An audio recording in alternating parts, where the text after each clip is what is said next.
오늘 봉독할 성경 말씀은 요한복음 16장 26절부터 33절까지입니다. 그날에는 너희가 내 이름으로 구하리라. 내가 너희를 위해 아버지께 기도하겠다고 말하지 아니하노니 이는 너희가 나를 사랑하였으며 또 내가 하나님으로부터 나온 줄 믿었으므로 아버지께서 친히 너희를 사랑하시기 때문이라.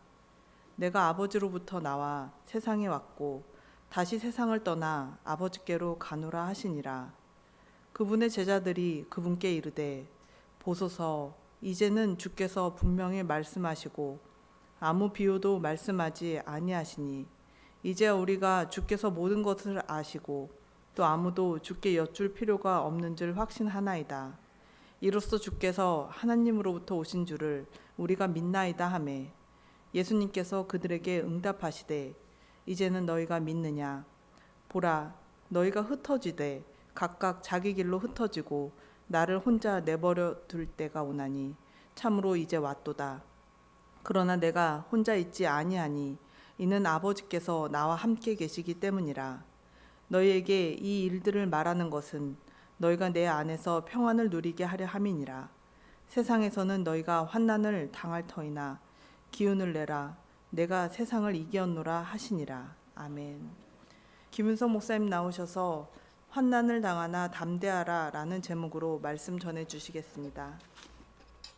CBS의 새롭게 하소서라는 프로그램이 있죠. 새롭게 하소서 이 프로그램에 40세가 안 된 아내분을 대장암으로 떠나보낸 한 집사님이 출연했습니다. 이 집사님의 아내분은 12살, 9살, 6살짜리 세 아이의 엄마였습니다. 아이들이 너무 어려서 차마 마지막 모습을 보여줄 수 없어가지고 엄마는 영상으로 세 아이들과 작별을 해야 했습니다. 그 영상을 보다가 진행자들까지도 눈물을 쏟고 울음바다가 됐습니다. 12살 큰 딸부터 6살 막내 아들에게까지 한 명씩 아이들의 이름을 부르면서 엄마가 마지막 인사를 합니다. 엄마 먼저 가서 천국에서 기다릴 거야. 우리 나중에 꼭 만날 거야. 동생들 잘 돌봐주면 좋겠어. 사랑해 우리 아들. 누나 말 잘 듣고 교회 잘 다녀. 가쁜 숨을 몰아쉬면서 한마디씩 힘을 줘서 말하는 엄마는 눈물 한 방울 흘리지 않습니다. 강하고 우연하게 오직 아이들에게 슬픔을 남기지 않기 위해 작별 인사를 엄마가 마칩니다. 새 아이를 두고 가는 이 엄마의 모습에서 담대함, 위대한 믿음을 확인할 수 있었습니다. 오늘 예수님께서는 제자들에게 마지막 고별 메시지를 하십니다. 세상에서는 너희가 환난을 당할 거야. 그러나 담대해. 내가 세상을 이겼어. 이것이 예수님께서 제자들에게 마지막으로 남기신 메시지였습니다. 오늘 말씀을 나눌 때 여러분 안에 담대한 믿음이 샘솟았으면 좋겠습니다. 오늘 예수님께서 제자들에게 세 가지 당부를 하셨습니다. 요한복음을 보면 예수님께서 3년의 공생의 기간 중에 마지막 일주일 동안의 그 기록을 요한복음에 많이 할애했습니다. 전체의 3분의 2 이상이 예수님의 마지막 때 일주일간을 기록한 것입니다. 예수님께서 다락방에서 제자들에게 자신이 떠나면 성령님을 보내주시겠다라고 말씀하시면서 제자들에게 특별한 당부를 하십니다. 첫 번째, 내 이름으로 구하라. 내 이름으로 구하라. 요한복음 6장 26, 27절을 보겠습니다. 그날에는 너희가 내 이름으로 구하리라. 내가 너희를 위해 아버지께 기도하겠다고 말하지 아니하노니 이는 너희가 나를 사랑하였으며 또 내가 하나님으로부터 나온 줄 믿었으므로 아버지께서 친히 너희를 사랑하시기 때문이라.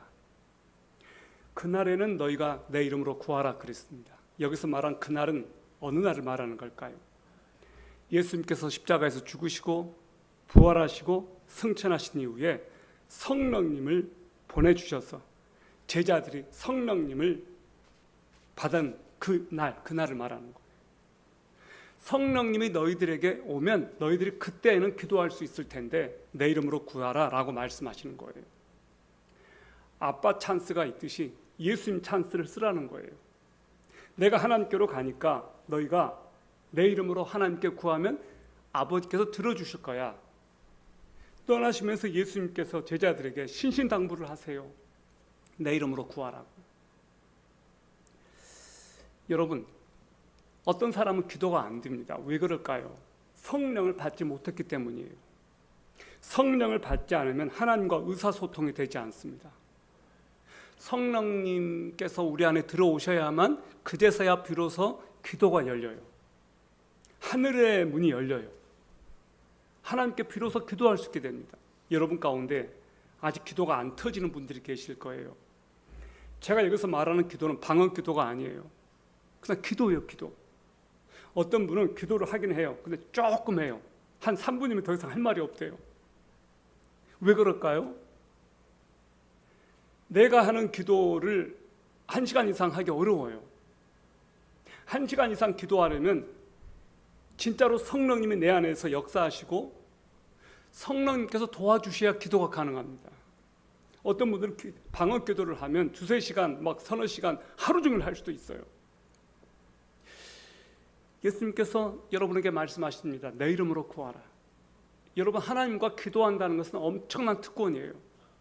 세상 사람들이 갖지 못하고 여러분만 가지고 있는 엄청난 특권 중에 하나가 우린 다이렉트로 하나님께 갈 수 있다는 겁니다. 캐톨릭 성도들은 죄를 짓고 성당에 나오지 않을 때 그 기간을 냉담 기간이라고 합니다. 냉담자라고 해요. 성당을 다니다가 안 나오는 분들을. 개신교에서는 교회를 다니다가 교회를 안 다니는 분들을 가나안 성도라고 해요. 안 나가 성도가 되는 거예요. 안 나가 성도나 냉담자나 다 위험해요. 아주 위험해요. 그럼 기도가 안 돼요. 기도가 안 돼요. 여러분, 성령님이 여러분에게 들어오셔서 여러분으로 기도하게 하셨으면 좋겠습니다. 여러분, 이 자리에 기도가 도저히 필요하지 않은 분들이 계십니까? 없을 겁니다.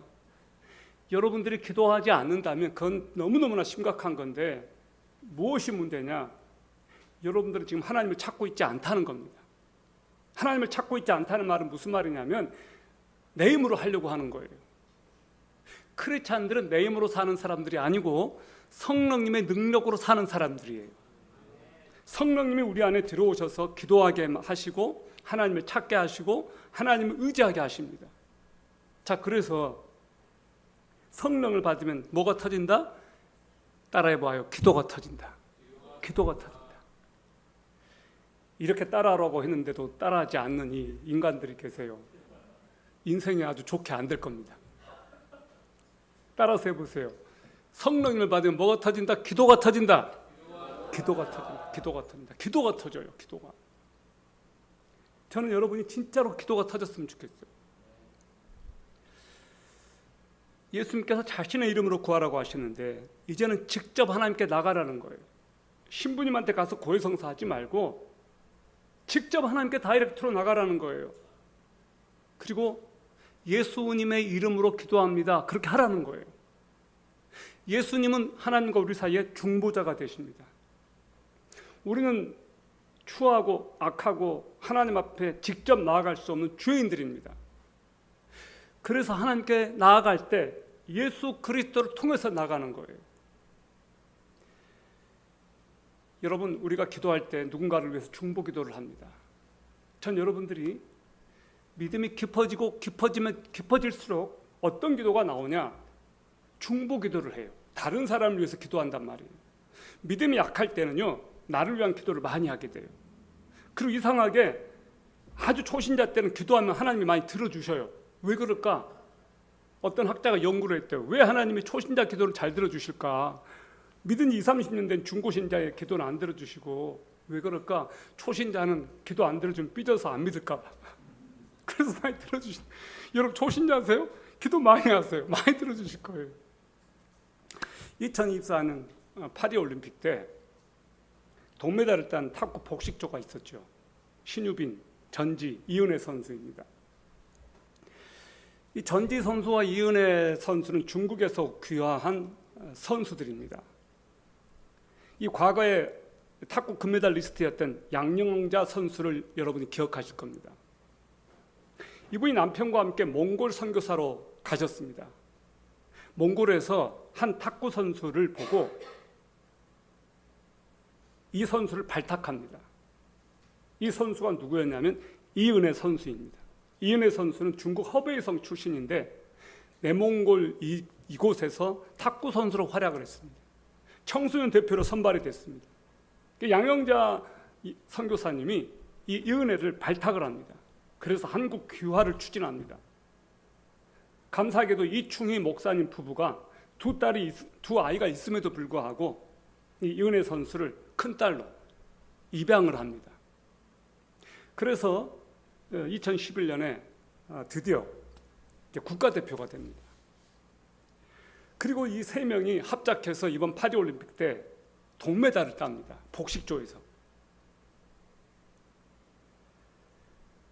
근데 그 과정에 이은혜 선수가 대한민국으로 이제 왔을 때 이분이 공황장애 우울증으로 굉장히 힘든 시기를 보냈다고 해요. 차를 타고 가다가 이은혜 선수가 공황장애를 앓게 되면 차를 세워놓고 양영자 선수가 기도를 해줬다고 합니다.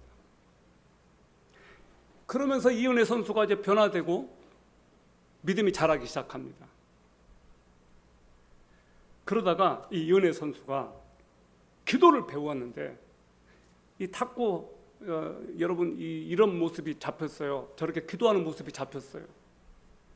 그리고 이은혜 선수는 시합을 다 마칠 때마다 승리하건 지건 저렇게 기도를 했습니다. 무릎을 꿇고 하나님께 기도하는 것이 그녀의 삶의 일상이 된 거예요. 이거 누가 가르쳐 준 건가? 성령님께서. 누가 그 기도의 시범을 보여준 건가? 양영자 선수. 기도는 기도하는 사람으로부터 배우는 것 같아요. 여러분 지난 한 주간 하나님과 친하게 지내셨어요? 하나님과 대화 많이 하셨어요? 제 경험이에요. 기도를 많이 하게 되면 자신감이 생겨요. 제 말에 파워가 실려요. 근데 기도를 하지 않으면 자신감이 떨어지고 담대함이 사라지고 다른 사람에게 끌려가더라고요. 기도를 하면 제가 다른 사람을 리더하고 이끌어가는데 영권이 생기는데 기도를 하지 않으면 무기력해져요. 저만 그러지 않을 것 같습니다. 여러분 이 한 선수의 삶이 예수 그리스도를 통해서 바뀌고 이분을 이끌어주는 사람들에 의해서 하나님의 사랑을 경험하게 되고 기도를 배우고 그 기도로 이제 누군가를 도와주는 그런 위치까지 올라선 거예요. 우리가 기도를 많이 해서 누군가를 도와줬으면 좋겠습니다. 우리 교회에 김희영 집사님이 계시죠. 다 잘 알 거예요. 제가 이분으로부터 직접 들은 얘기예요. 미용실 고객 중에 이분 이제 미용실 원장이잖아요. 자기를 위해서 한 집사님이 10년 동안 기도를 해 주셨대요. 이분은 이 한 분을 이 미용실 원장을 전도하려고 10년 동안 그 미용실에 출입하면서 돈도 엄청나게 썼지만 갈 때마다 기도를 한 거예요. 그 미용실에 갔을 때만 기도했을까요? 새벽에마다 기도하지 않았겠어요? 드디어 그분이 영접을 하고 예수를 믿었습니다. 또 한 분은 3년 동안 이분을 또 위해서 기도하신 거예요. 서로 모르는 분들이에요.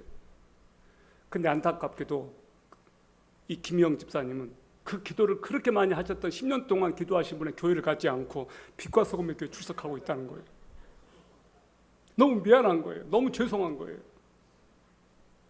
여러분, 이 기도는 누군가를 변화시켜요.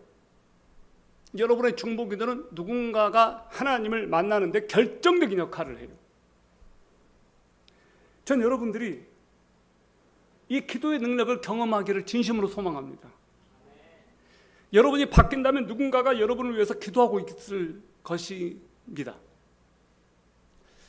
저는 정말로 우리가 기도를 배우고 우리를 통해서 나를 통해서 누군가의 삶이 바뀌었으면 좋겠습니다. 그리고 그분들이 여러분에게 그렇게 고백했으면 좋겠습니다. 아주 유명한 그 Thank You라고 하는 영어 노래가 있어요. CCM송이에요. 복음송이에요. 그 내용에는 이런 가사가 있어요. 천국에 갔는데 천국에서 주일학교 때 나를 전도해 준 선생님을 만났습니다. 그 선생님께 저는 땡큐라고 말했습니다. 당신이 주일학교 때 나에게 복음을 전해 주었고 나는 당신 때문에 예수님을 믿게 돼서 천국에 오게 되었습니다. 정말로 고맙습니다. 그런 가사예요. 그런 가사예요.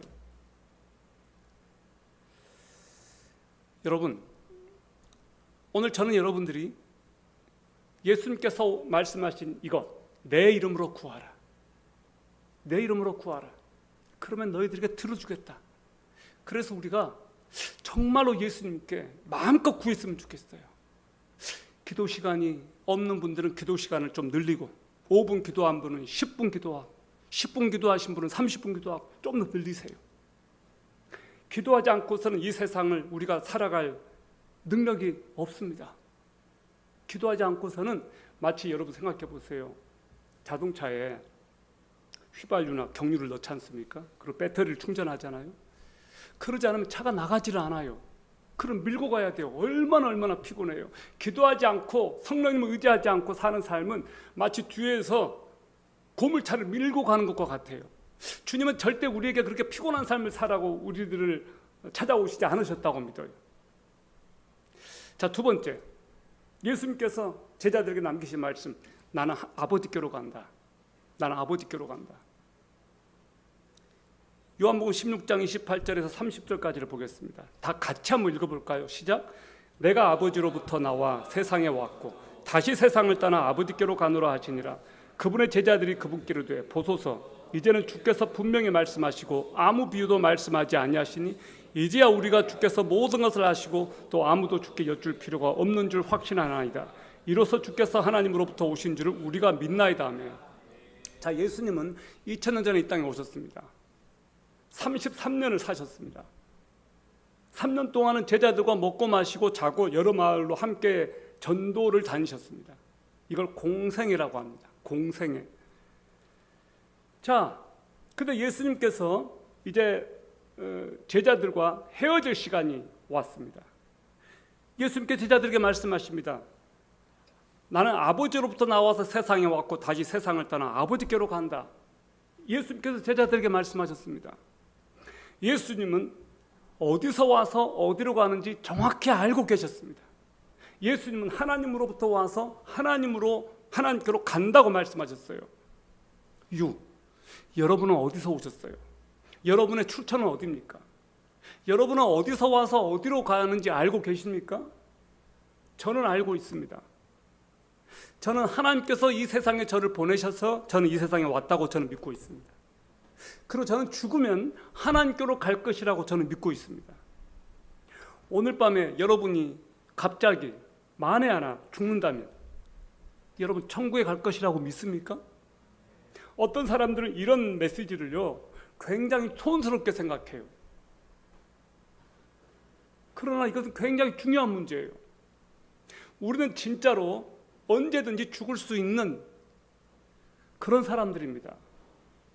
죽는 순서를 우리는 모릅니다. 태어날 때는 순서가 있지만 죽을 때 우리는 정말로 모릅니다. 어제 저는 한 장례식에 다녀왔습니다. 거기에 많은 영정들이 있는 것을 보았습니다. 지나면서. 거기 아주 어린 아이 학생도 있더라고요. 어떤 청년도 있었어요. 나이 드신 분들만 막 80, 90, 100세 넘으셔서 돌아가시는 것도 아닙니다. 여러분, 누가 천국에 갑니까? 누가 죽음을 두려워하지 않습니까? 예수 그리스도를 믿고 예수 그리스도께서 내 안에 들어온 사람들, 그들이 천국에 갑니다. 내가 천국 가고 싶다고 해서 가져지는 게 아니고 천국에 자기 집이 있는 사람들이 천국 갑니다. 우리 어릴 때 주일학교 때요 이 노래를 불렀어요. 함께 갑시다 내 아버지 집, 내 아버지 집. 이 노래가 있었어요. 그 찬양이 너무 좋았어요. 함께 갑시다 내 아버지 집. 여러분, 우리 함께 갑시다 천국으로. 여러분이 예수 그리스도를 믿고 그분을 구주로 시인하고 예수님이 여러분 안에 들어와 계신다면 여러분은 죽음을 두려워할 필요가 없습니다. 그런 분들은 틀림없이 여러분의 이름이 하나님 나라 생명책에 기록이 되어 있을 것이고 생명책에 기록된 사람들은 천국 갑니다. 이것이 성경의 약속이에요. 그걸 믿으시기 바랍니다. 우리의 종말이 다가오고 있고 인류의 종말이 다가오고 있습니다. 우리는 종말의 때를 지금 살고 있습니다. 하루하루 진짜로 깨어서 살아야 되는 이유가 바로 그것 때문입니다. 제자들이 이제야 주님께서 하나님으로부터 오신 줄 우리가 믿습니다 라고 말했습니다. 제자들이 이제 좀 알아듣는다고 우쭐했습니다. 그런데 제자들은 자신들에게 닥칠 미래를 알지 못했습니다. 내가 말하고 고백하는 것이 나의 진짜 믿음이 아닙니다. 여러분, 설교 들을 때 다 믿어지죠? 설교 들을 때 깨달은 것이 진짜 여러분의 믿음이 아니에요. 설교를 들을 때 아멘 하는 나와 월요일 삶의 현실로 갔을 때 나는 많이 달라요. 우리는 연약한 존재여서 상황이 바뀌고 환경이 바뀌면 내 믿음이 흔들려요. 믿음은 시련을 통과해야 진짜 믿음으로 거듭나요.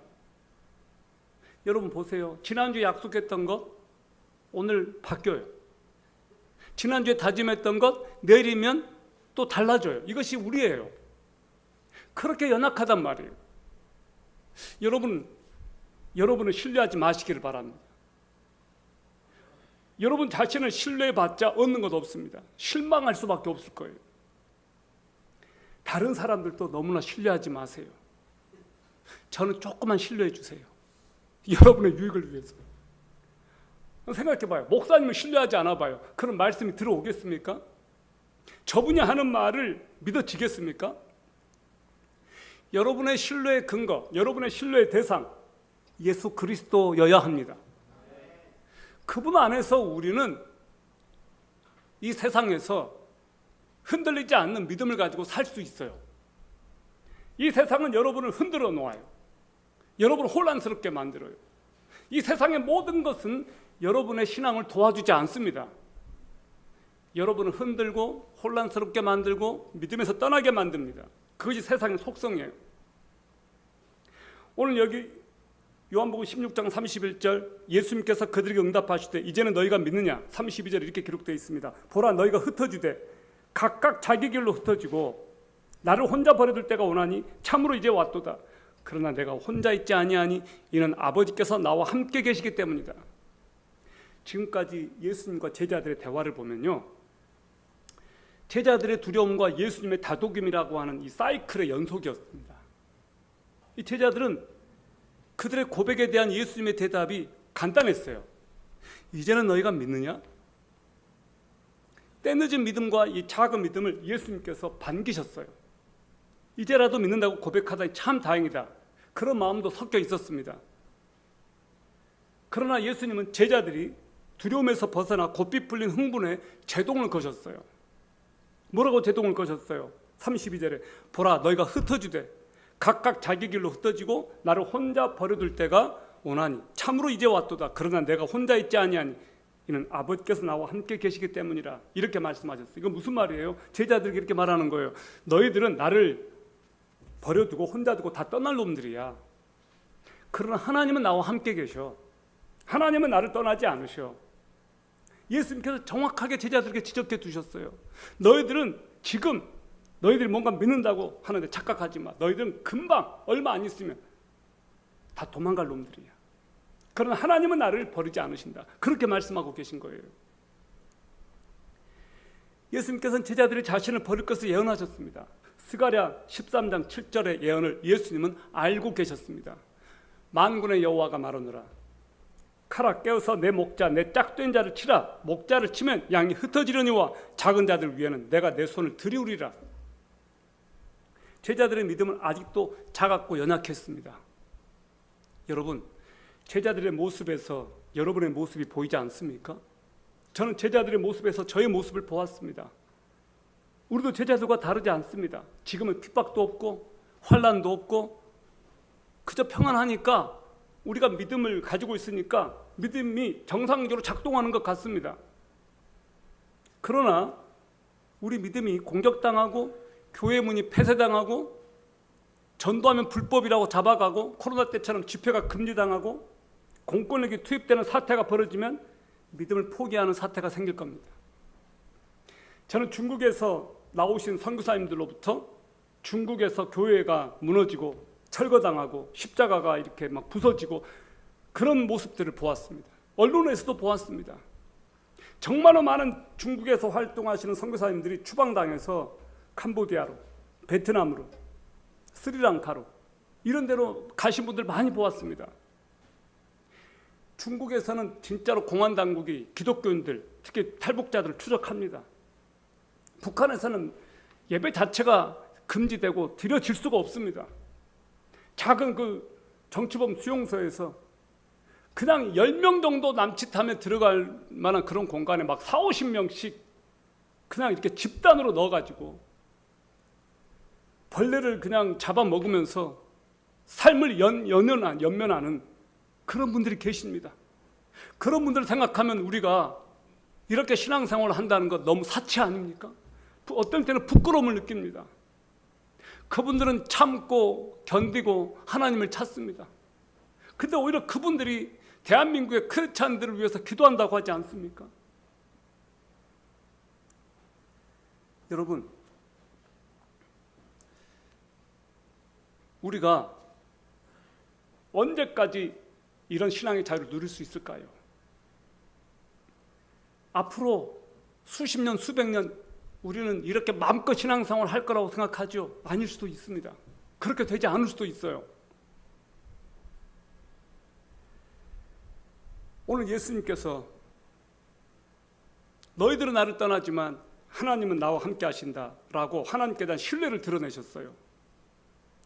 십자가에 예수님께서 달리셨을 때, 돌아가셨을 때, 무덤에 장사 지낸 바 되었을 때 하나님께서는 예수님과 항상 함께 하셨습니다. 예수님께서 십자가상에서 엘리 엘리 라마 사박다니, 나의 하나님 나의 하나님 어찌 나를 버리시나이까 라고 할 때도 하나님은 예수님과 함께 하셨습니다.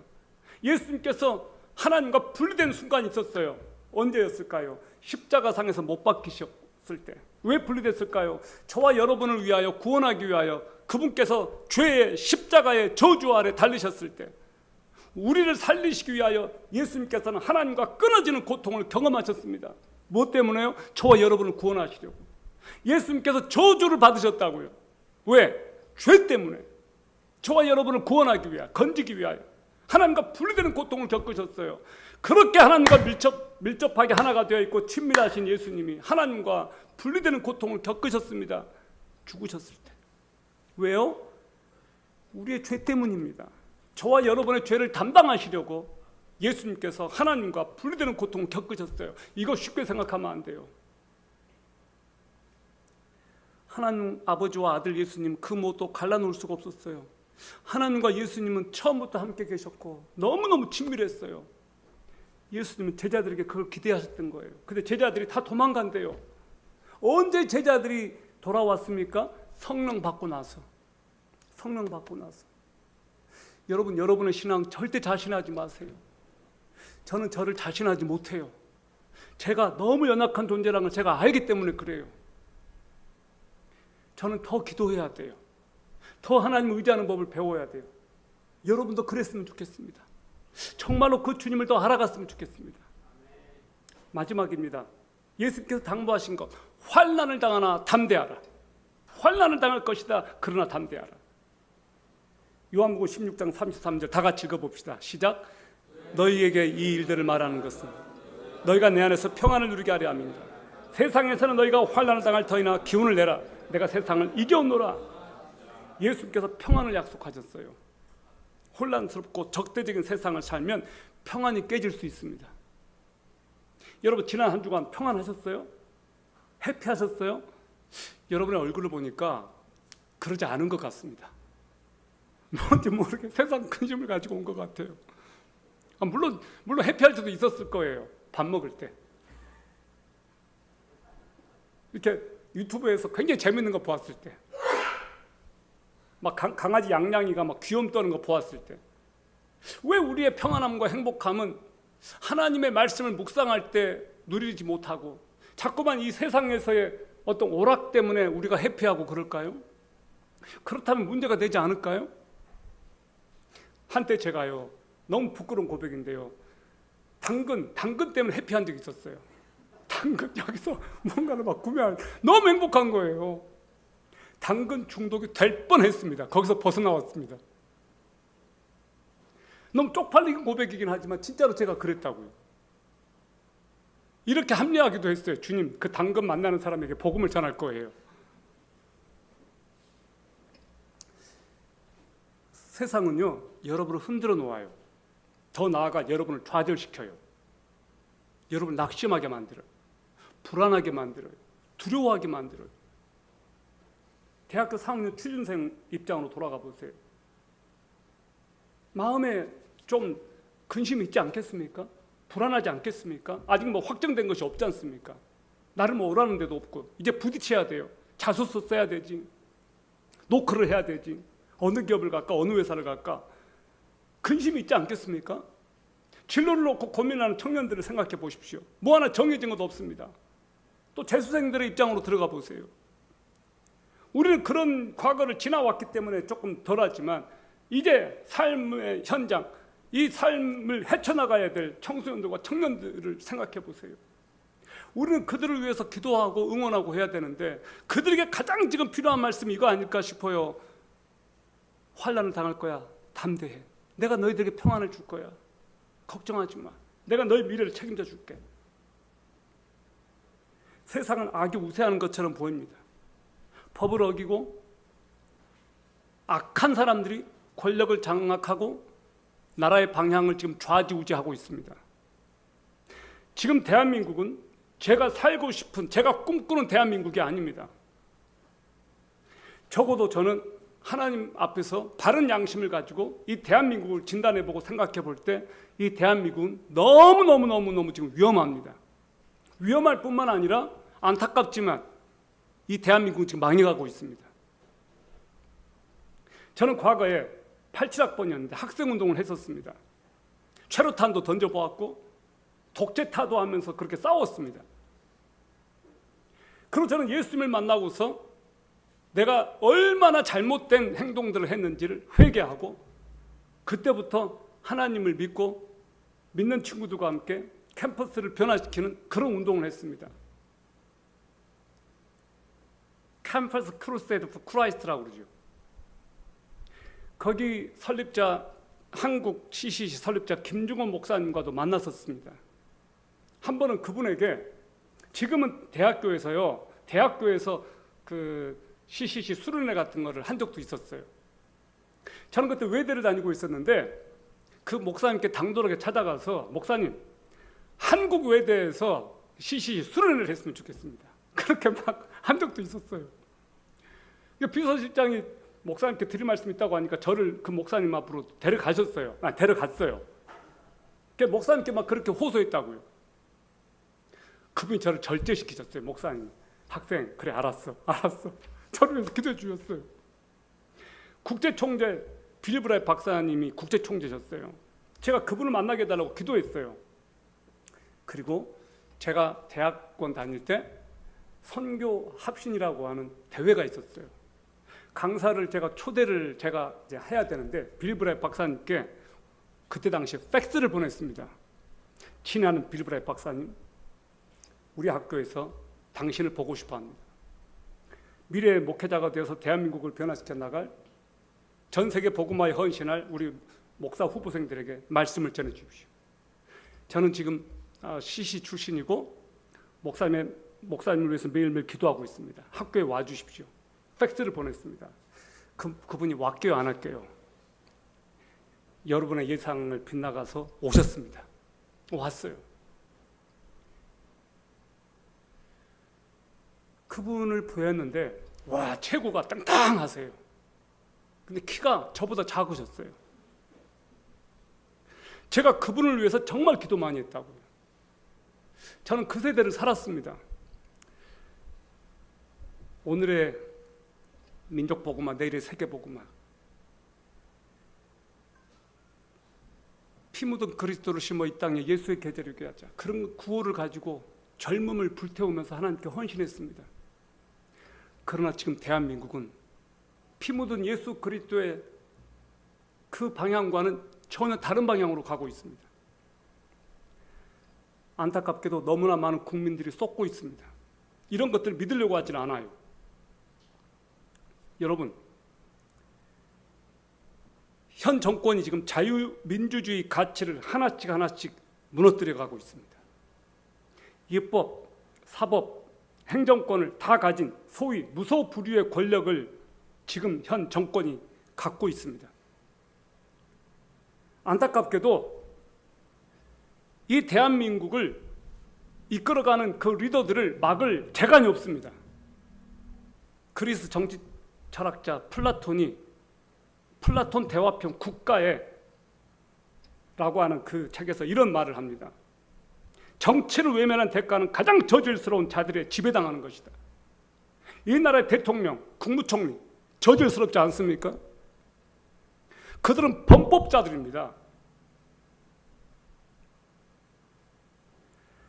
유튜브에 이런 거 올려도 저는 당당할 수 있습니다.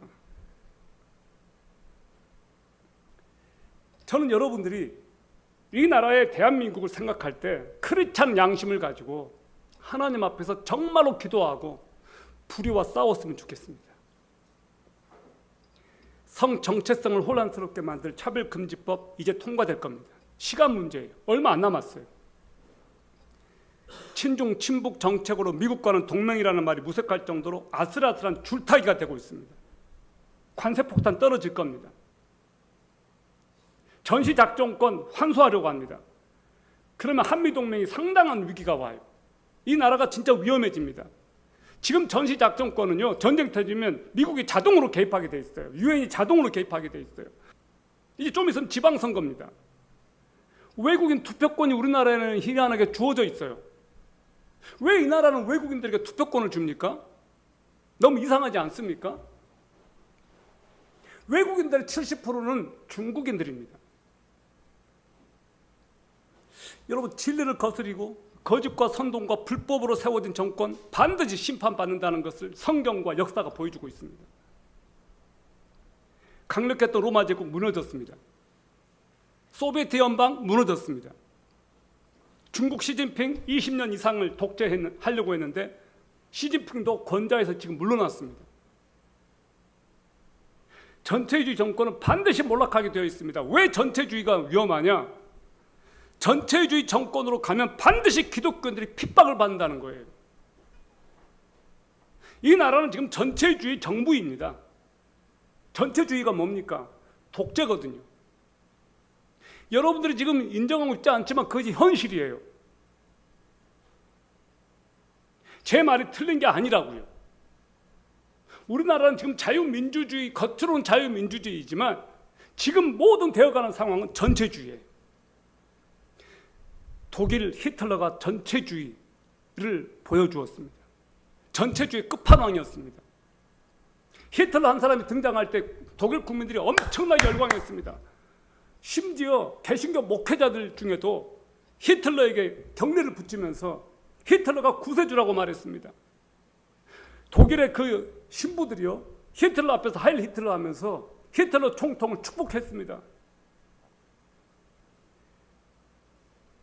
여러분, 지금 그런 모습이 지금 이 나라에서 보여주고 있다는 겁니다. 여러분, 핍박이 올 겁니다. 반드시 올 거예요. 핍박을 비켜날 수가 없어요. 저와 여러분들이 핍박을 당한다는 것이 기정사실이에요. 반드시 와요. 아, 목사님, 아니 이렇게 평안하고 태평한데 무슨 핍박이요? 목사님 너무 나가시네요. 아니요, 저 너무 나가는 것도 아니고요. 시간 문제지 반드시 와요. 반드시 와요. 디모데후서 3장 12절이 뭐라고 말합니까? 무릇 그리스도 예수 안에서 경건하게 살고자 하는 자는 핍박을 받으리라. 여러분이 경건하게 안 살면 핍박 없어요. 적당히 그냥 타협하고 적당히 그냥 하라는 대로 하면 핍박 없습니다. 왜 핍박받냐? 경건하게 살려고 하니까. 왜 핍박받냐? 죄 안 지으려고 하니까. 초대교회 성도들이요, 예수 그리스도는 주님이십니다 라고 하는 이 말을 했기 때문에, 로마 왕자가 주님이십니다 라고 하는 이 말을 못했기 때문에 그들이 죽어간 거예요. 여러분이 예수 그리스도는 나의 주 나의 하나님이십니다 라고 하는 그 분명한 신앙 고백을 하게 된다면 여러분 핍박을 받게 되어 있어요. 예수님께서 우리들에게 뭐라고 말씀하십니까? 너희들이 핍박을 받을 거야, 환난을 당할 거야. 그러나 담대해, 내가 세상을 이겼다라고 말하고 있습니다. 아멘. 내가 세상을 이겼다. 담대하라는 이 헬라어가요, 따르에테라는 말이에요. 근데 이게 따르세오 이거의 복수 명령형이에요. 자, 담대하라 이 말을 헬라어로 너무 쉽게 여러분에게 지금 들려드렸어요. 한번 따라해봐요. 따르세오가 담대하라예요. 이거 외울 수 있겠죠. 그러니까 따르에테라고 하는 이 말이 담대하라 그 말인데, 이 담대하다라고 하는 이 말 따르세오의 복수 명령형이에요. 담대해라. 이 말 무슨 뜻이냐? 과감히 나서라, 당당해라, 용감히 나가라, 자신감을 가져라, 그 뜻이에요. 너무 멋있는 말이에요. 여기 담대하라라고 하는 이 말이 영어로는 뭐라고 되어 있는지 아세요? 영어로 요한복음 16장 33절에 담대하라, 내가 세상을 이겼다라고 말한 이 말이 영어로 보니까 이렇게 되어 있어요.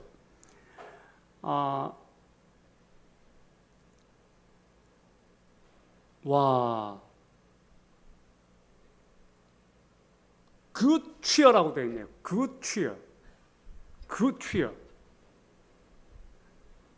그러니까 힘을 내, 그런 말이잖아요. 힘을 내. 그리고 뭐라고 말씀하신지 아세요? I have overcome the world. 내가 세상을 극복했다 그 말이에요. I have overcome the world. 내가 세상을 이겼어 그 말이에요. 할렐루야! 예수님께서 세상을 오버컴했었습니다. 이겼단 말이에요. 그래서 담대하라고 말하는 거예요. 우리의 대장 총사령관이신 예수님께서 다 끝장내셨다는 거예요. 이겼으니까. 우리에게 말씀하시는 거예요. 너희가 환난 당할 거야. 그러나 담대해. 내가 세상을 이겼어. 내가 너희들에게 평안을 줄게. 여러분, 이 세상에서 세상이 돌아가는 이 삐뚤어진 방식, 죄와 악과 사탄과 죽음이 이 세상을 지배하는 것 같죠. 그러나 예수님께서 그것을 이기셨어요. 그것을 다 예수님께서 무장해제 시켜버리셨습니다. 그래서 우리는 갈등 속에 정면으로 뛰어들 이유가 있는 거예요.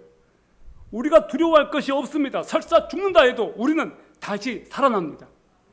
이것보다 더 놀라운 것이 어디 있어요? 설사 죽는다 해도 우리는 다시 살아난다고요.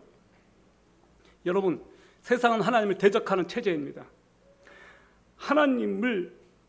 세상은 여러분에게 겁을 주고 주눅들게 만들고 낙담하게 하는데, 우리가 하나님을 신뢰하고 의지해야 되는 이유는 세상에 주눅들지 않기 위해서예요. 여러분이 하나님과 멀리 가면 멀리 갈수록 세상으로부터 주눅들 거예요.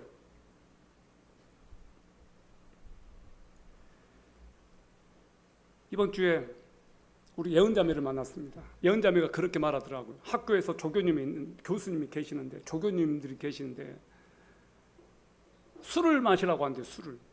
교수님이 술을 좋아하신대요. 어떻게 보면 잘 보여야 되잖아요. 잘 보이려고 마음 먹으면 술을 마셔야 된다, 안 마셔야 된다? 마셔야 된다. 근데 이 예언자매 안에 예수님이 계시니까, 아니, 이름을 너무 잘 지었어요. 예수님의 은혜. 그러니까 술을 마실 수가 없는 거예요. 하은이도 술을 마시면 안 돼. 하나님의 은혜. 예은이, 하은이 다 그런 과예요. 안 마시겠다고 하니까 마음에 평안은 오는데, 학교에서는 그분들이 안 좋게 보는 수 있죠. 그런데 용기를 내서 저 크리스찬인데요, 저 교회 다닙니다, 그러니까 안 마셔요. 이거 용기예요. 이게 용기라고요. 응원하고 싶고 박수를 보내고 싶어요. 계속 이기라고. 예수님께서 극복하셨으니까. 아멘? 예은이만의 문제가 아닐 겁니다. 여러분도 마찬가지예요.